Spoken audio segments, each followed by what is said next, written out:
Dalam segala aspek kehidupan itu selalu ada yang namanya kontradiksi. Kontradiksi bisa terjadi dalam berbagai hal, dan pastinya setiap kontradiksi itu ada solusinya. Contoh, misalkan kalau kita belajar tentang ulumul hadis atau ilmu-ilmu yang mempelajari hadis, ketika ada hadis satu bertentangan dengan hadis yang lainnya, maka di situ juga ada solusinya. Penyelesaian dari kontradiksi hadis-hadis yang bertentangan ini adalah dengan menggunakan teori mukhtaliful hadis. Atau dalam ulumul Quran, kalau kita belajar ulumul Quran, kemudian kita menemukan ayat yang seolah-olah bertentangan dengan ayat yang lainnya, di situ juga ada solusinya, yaitu dengan menggunakan teori, salah satunya ya, menggunakan teori nasikh mansukh, yaitu salah satu teori untuk menyelesaikan ayat-ayat yang seolah kontradiksi. Kemudian kalau kita belajar usul fiqh, kemudian kita menemukan dalil-dalil yang terlihat kontradiksi, bertentangan, di situ juga ada teori untuk menyelesaikannya, yaitu teori ta'arud al-adillah. Nah, sekarang bagaimana kalau yang kontradiksi itu adalah antara akal dan hati, antara logika dengan perasaan? Ada salah satu teori psikolog yang menurut saya itu bisa menjadi salah satu alternatif untuk menyelesaikan kontradiksi ini, yaitu teori struktur kepribadiannya Sigmund Freud. Menurutnya, struktur kepribadian manusia itu ada 3. Yang pertama itu adalah id atau insting.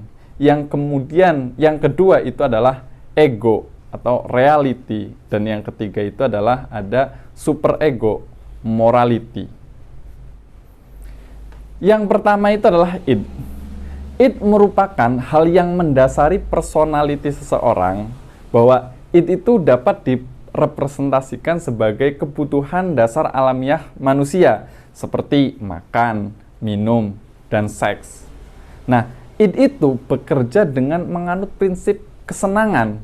Jadi, id itu mencari kepuasan secara instan terhadap keinginan dan kebutuhan manusia.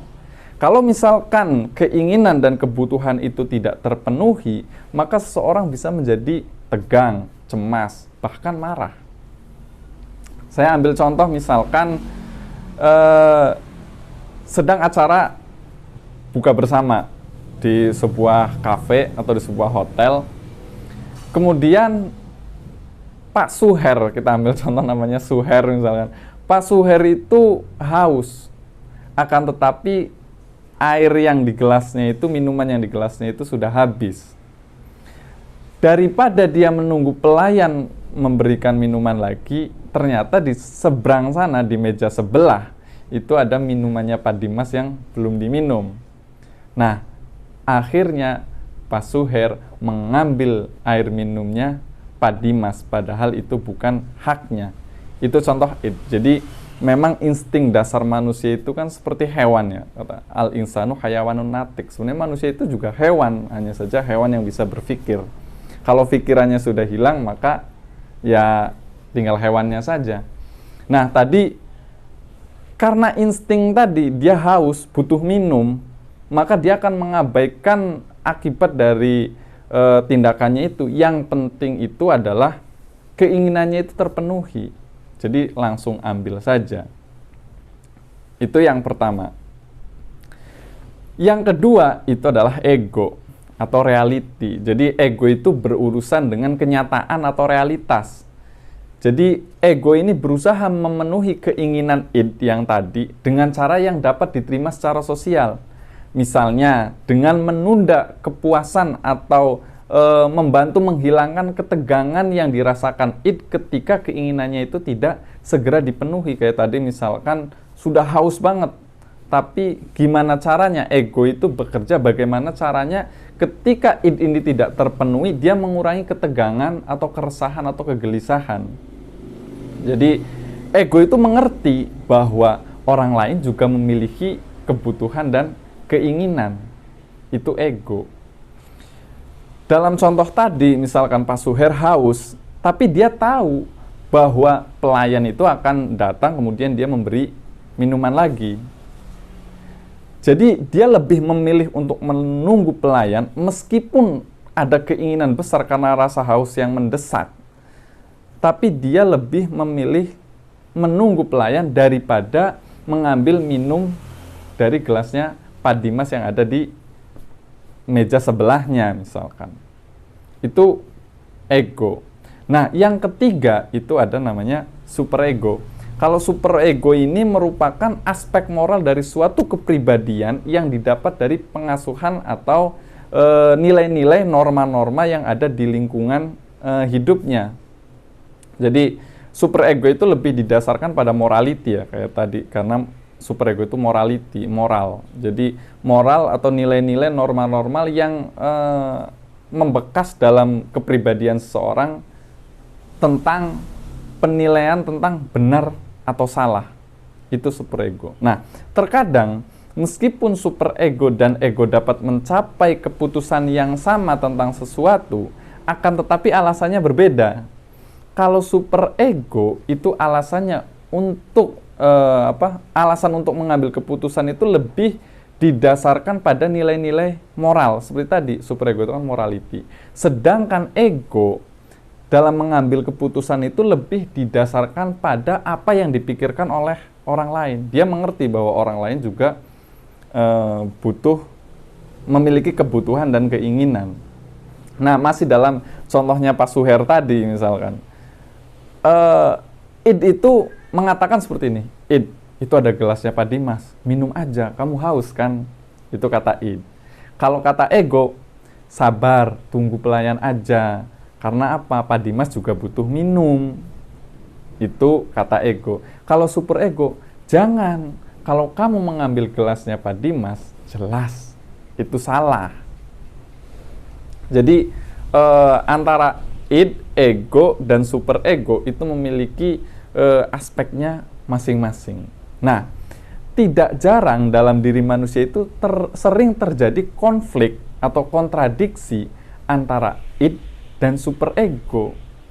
Id kebutuhan nih, insting mendesak, kebutuhan mendesak. Tapi di sisi lain moral mengatakan itu salah. Nah, ketika id lebih mendominasi, sebenarnya itu bukan karena superegonya yang lemas, bukan karena moralitinya yang lemah, tetapi karena egonya yang lemah. Kenapa?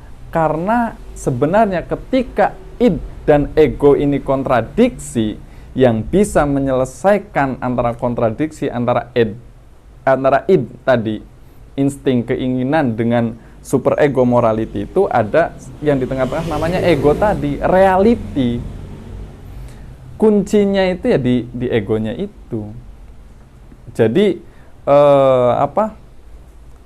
ketika antara kebutuhan dengan morality tadi bertentangan, maka yang bisa menengah-nengahi itu adalah ego itu, karena ego melihat kenyataan bahwa itu bukan haknya dan tahu juga bahwa orang lain juga memiliki kebutuhan.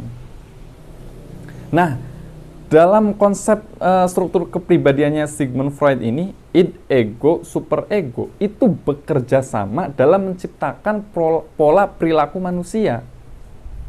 Jadi pola perilaku manusia itu ditentukan oleh 3 struktur kepribadian ini.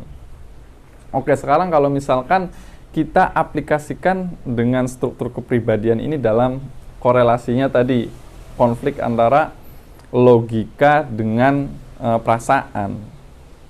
Jadi logika mengatakan itu salah, tapi perasaan mendorong karena itu kebutuhan. Kadang kan alasan orang yang sudah telanjur mencintai, gitu kan, saya sudah telanjur mencintai, padahal logika mengatakan dia itu salah, gitu. Bahwa kalau kita aplikasikan dengan konsep ini, berarti perasaan itu id, jadi insting, kebutuhan. Dia merasa membutuhkan orang tersebut, dia merasa membutuhkan pasangan tersebut. Padahal superegonya tadi atau moralitinya, logikanya itu mengatakan bahwa itu salah. Tapi kok kenapa masih tetap dilakukan? perasaannya yang salahkah atau logikanya yang harus mengikuti perasaan? Nah, disitulah peran ego tadi, yaitu reality, mengerti bahwa orang lain juga memiliki kebutuhan, bahwa itu bukan haknya. Jadi itulah yang akan menengah-nengahi antara konflik tadi, insting dorongan id dengan superego morality. Di sisi lain keinginan mendesak, di sisi lain logika mengatakan itu salah. Nah, konflik antara tadi perasaan dengan logika itu mungkin bisa diselesaikan dengan memperkuat tadi ego tadi, kalau kita menggunakan kacamatanya struktur kepribadian Sigmund Freud. Mungkin itu saja, semoga bisa menjadi alternatif dalam konflik yang sedang Anda alami, yaitu mencintai orang yang salah.